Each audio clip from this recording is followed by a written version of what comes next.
kita bagian dari perjuangan melawan kedoliman Amerika Serikat.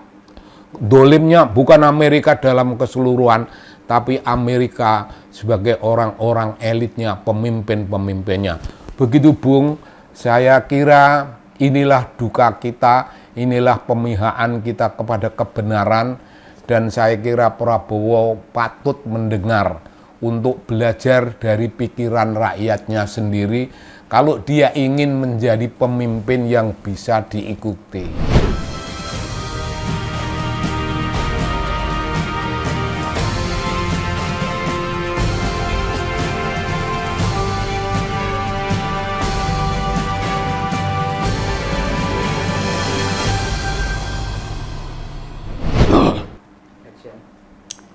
Halo Bung, salam dari channel kita.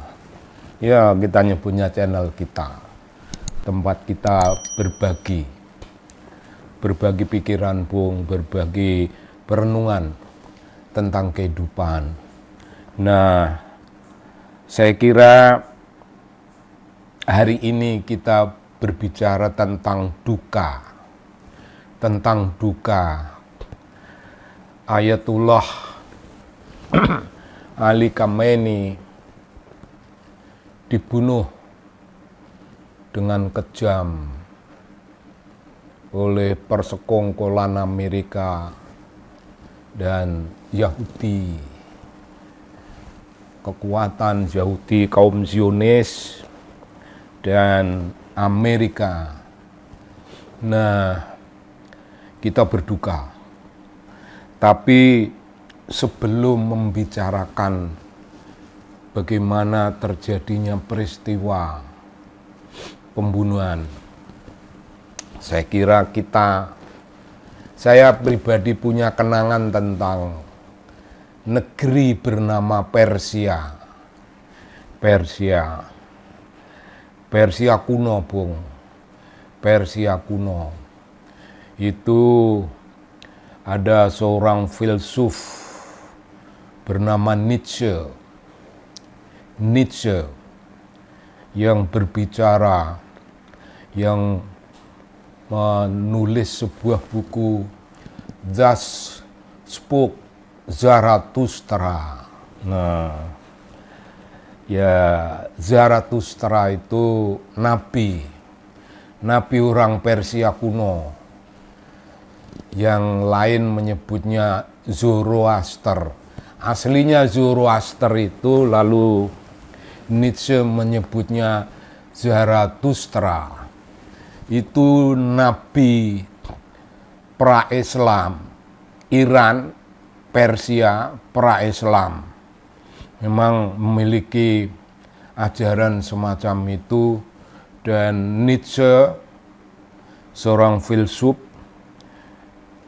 yang berbicara tentang filsafat dan agama, moralitas dan kepemimpinan, Bung. Itu keren sekali cara Nietzsche menggambarkan Persia tentang ajaran Zarathustra. Itu dia bicara tentang manusia yang hidup tidak karena menerima warisan nilai dari generasi sebelumnya. Oh tidak, yang keren manusia bukan pewaris nilai-nilai lama.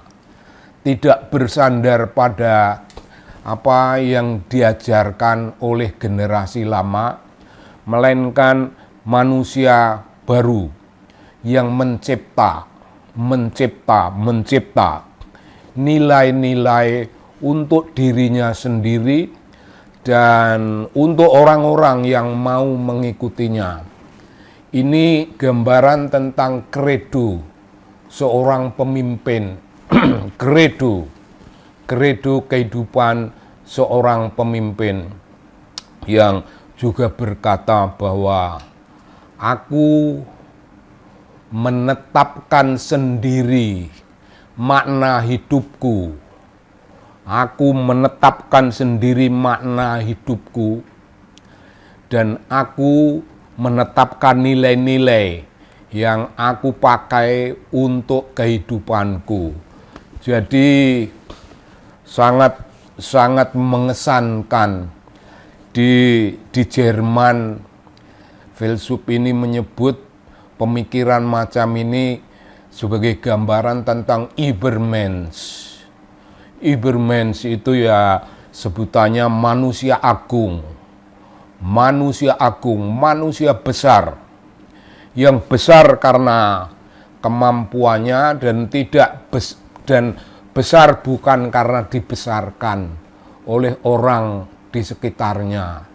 Ini ada suatu gambaran tentang ya orang besar dan ada the will to power, hasrat berkuasa, niat, kehendak berkuasa. Nah ya, orang bisa berkuasa kalau orang itu bisa menguasai dirinya. Ya, gambaran orang besar macam itu, Bung. Saya kira kita mengenang Das Buch Zarathustra dengan rincian pemikiran tentang Übermensch, tentang manusia agung, tentang orang yang hebat sekali, orang yang menentukan makna hidupnya sendiri, orang yang menentukan nilai-nilai bagi hidupnya sendiri.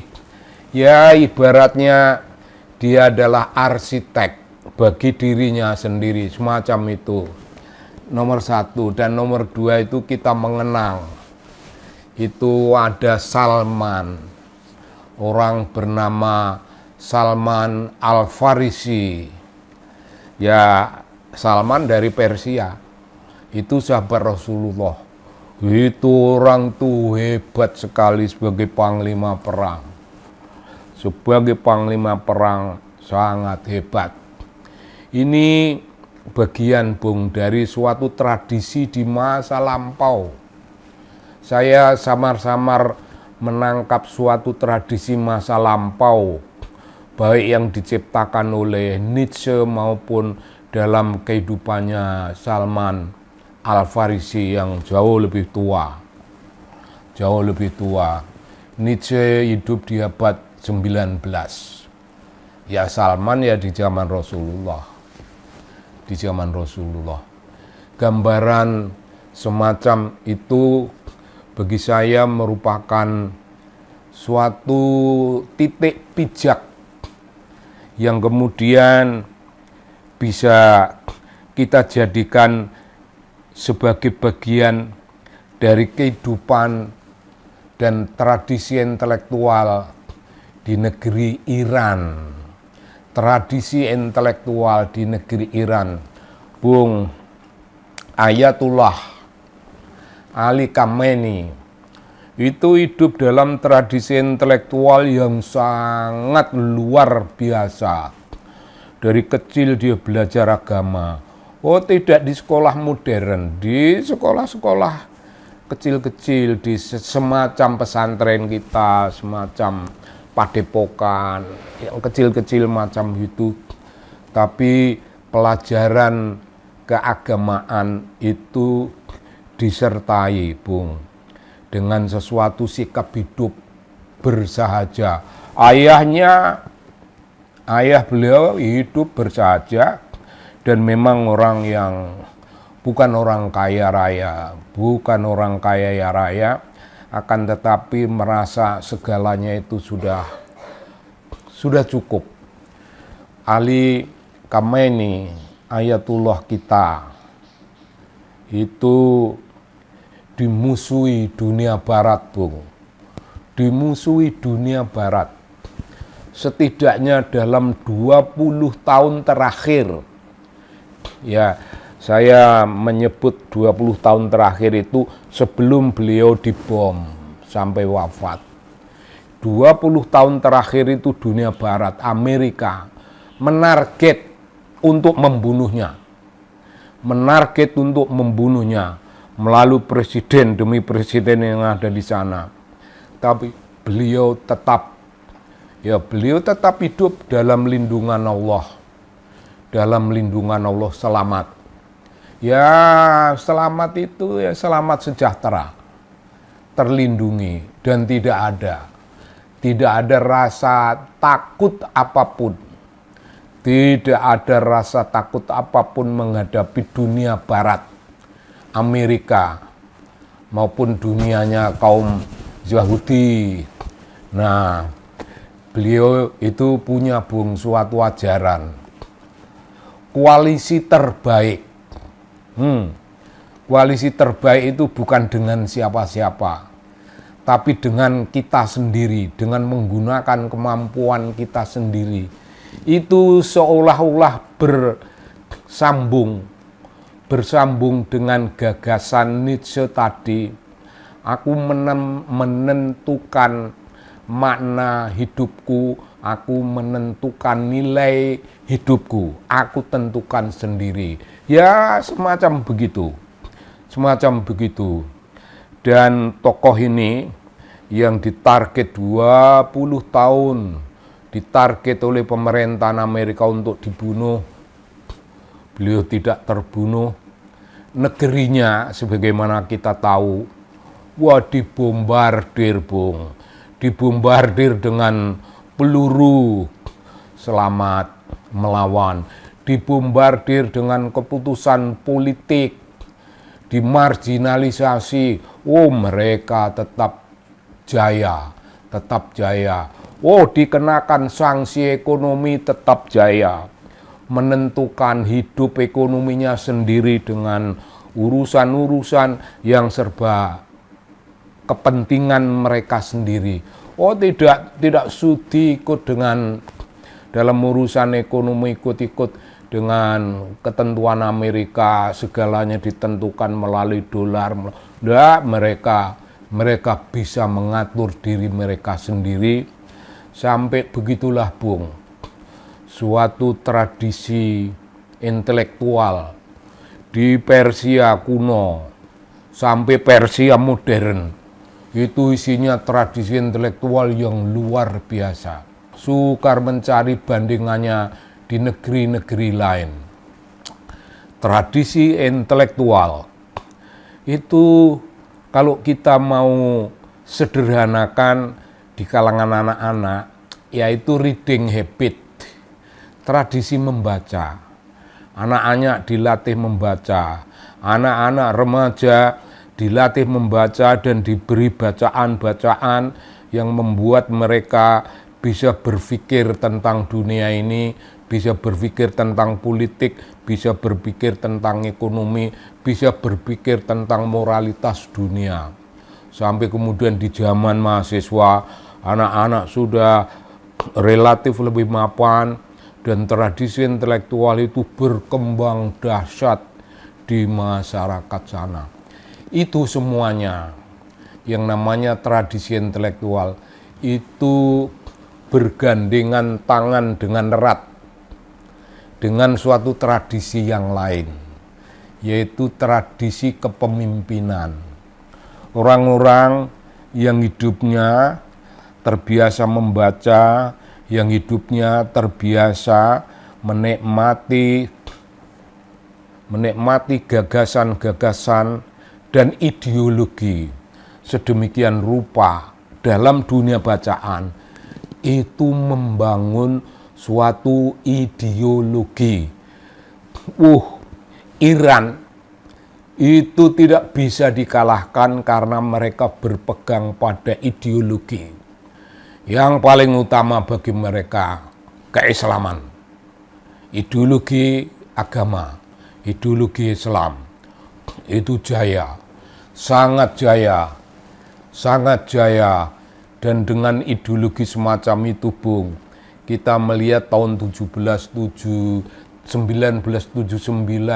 revolusi Iran yang dibaca dan dibawa oleh Ayatullah Khomeini tempo hari, itu membawa suatu perubahan dahsyat, mengubah Iran dari kekuatan yang pro barat, kekuatan yang otoriter, kekuatan yang membunuh suara rakyatnya sendiri, dibangkitkan dengan semangat keislaman, diberi sesuatu revolusi pembebasan, berkesinambungan.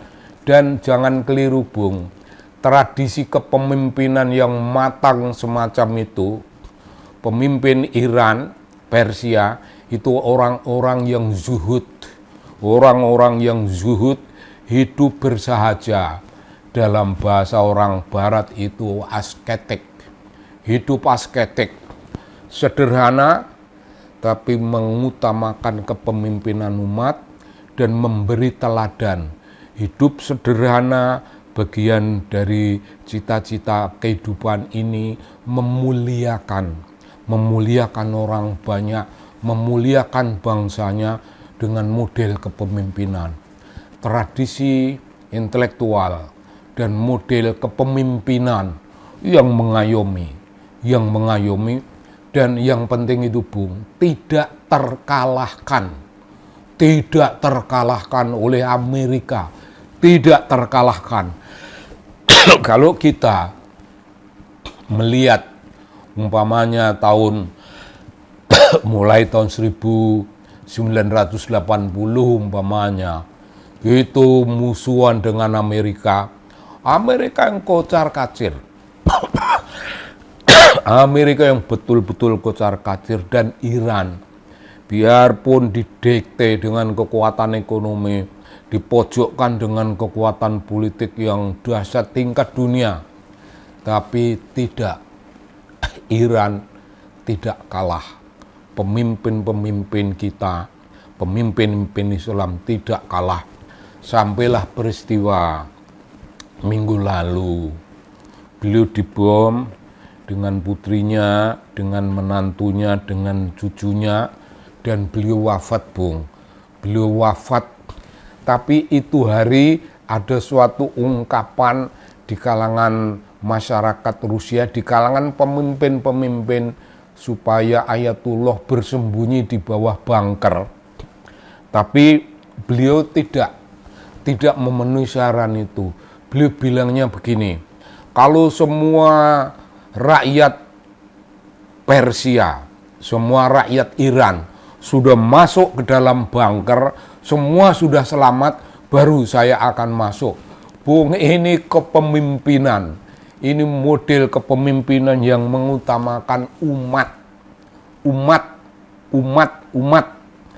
Nah, begitulah Bung keadaan. Namun kita berduka, dan duta besar Iran di Jakarta itu menyampaikan suatu permintaan, menyampaikan suatu saran, menyampaikan suatu imbauan, supaya masyarakat Indonesia ini turut menyampaikan rasa duka, turut mengutuk pembunuhan itu, turut mengutuk. Tapi kita diam Bung, dan Presiden Prabowo Bung, Presiden Prabowo itu lebih menyembah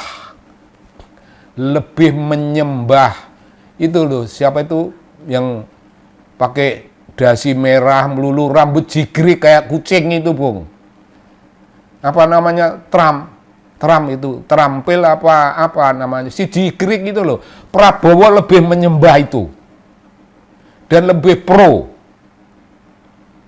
kepada kaum Yahudi, dan katanya ini Presiden Prabowo ingin menjadi penengah dalam ketegangan di negeri Teluk itu Bung. Saya kira janganlah berlebihan lah, jangan berlebihan lah. Penengah apa? Memang kedudukanmu itu penting di mata mereka. Memang kamu dilihat sebagai pemimpin dunia yang menjadi kiblat mereka, enggak. Di mata mereka kamu hanya seorang pengikut. Kamu ikut dalam Board of Peace. Walah, Board of Peace. Kamu mengeluarkan uang rakyat Indonesia begitu banyak untuk membayari iuran dalam Board of Peace. Yang anggotanya hanya Amerika dan itu Yahudi, kaum Zionis itu. Tidak ada bangsa lain di dunia yang turut begitu. Bung, saya kira Saya kira kita mengalami suatu ironi, tapi saya menduga rakyat Indonesia, kaum muslimin, diam-diam menyatakan duka. Dan seperti saya tempo hari begitu mendengar beliau wafat, beliau dibunuh, saya sudah membacakan doa, menyampaikan duka yang dalam, dan orang seperti saya kira banyak. Bung, apakah gunanya kita memihak kepada Persia? Kita memihak pada kekuatan yang bisa melawan watak durjana Amerika. Amerika itu preman, Bung. Presidennya itu preman tingkat dunia. Dan di Amerika sendiri sebenarnya preman yang memimpin negeri itu dikritik mati-matian oleh banyak rakyatnya supaya tidak begini, tidak begitu dalam urusan perang teluk saat ini. Tapi si Jigrik ya tetap Jigrik, Panglima angkatan bersenjata, menyampaikan keadaan yang mengerikan dalam urusan kalau mereka melawan Persia. Ya namun si Jigrik itu nggak percaya, Bung. Si Jigrik itu nggak percaya. Saya ngelihat itu ya terus terang aja jijik ngelihat si Jigrik itu. Jadi Presiden Prabowo masih bisu dan berambisi ingin menjadi penengah. Enggak. Lebih baik menyatakan duka atas nama rakyat Indonesia, umat Islam terbesarlah di dunia. Mestinya menyampaikan itu, tapi Prabowo bisu, tidak mewakili kepentingan bangsanya, dan sudah ada seruan dari duta besar Iran di sini, pun Prabowo tetap bisu. Bung, namun kita tidak ikut Prabowo. Kita ikut jiwa kita sendiri, kita ikut dalam ciptaan nilai kita sendiri, kita ikut menentukan, makna hidup kita sendiri sebagai kaum muslimin dan muslimat di dunia. Kita bagian dari perjuangan melawan kedoliman Amerika Serikat.